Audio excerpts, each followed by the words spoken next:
হযরত হামজা রাদিয়াল্লাহু আনহু রাসূল সাল্লাল্লাহু আলাইহি ওয়াসাল্লামের চাচা, বন্ধু এবং ইসলামের অগ্নিশিখা ছিলেন, যাকে পৃথিবী চিনে আসাদুল্লাহ, আল্লাহর সিংহ নামে।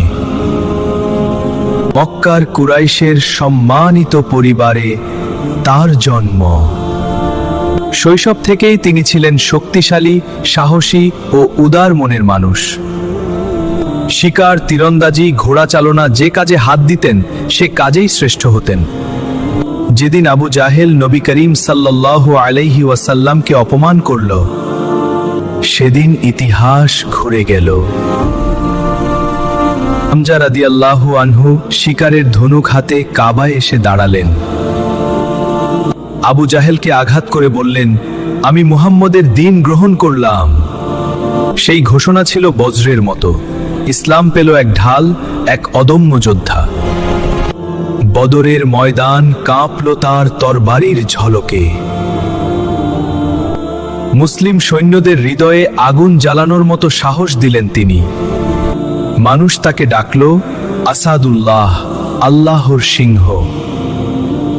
কিন্তু আসে উহুদের সেই বেদনাময় দিন।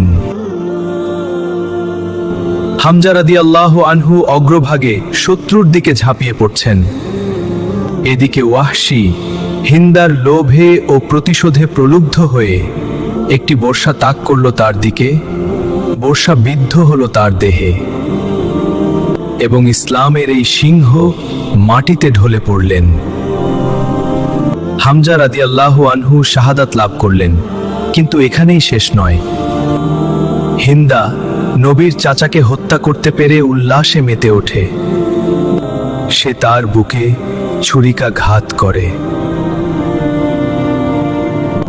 হামজা রাদিয়াল্লাহু আনহুর কলিজা বের করে চিবিয়ে খাওয়ার চেষ্টা করে, কিন্তু আল্লাহর কুদরতে তা গিলে ফেলতে পারেনি। ফেলে দেয় ঘৃণা ও হিংসার দগদগে চিহ্ন রেখে। এ দৃশ্য যখন রাসূল সাল্লাল্লাহু আলাইহি ওয়াসাল্লাম দেখলেন, চোখের পানি ধরে রাখতে পারলেন না। নীরবে কাঁদলেন তিনি। হামজা, তুমি ছিলে আমার জন্য সবচেয়ে প্রিয়।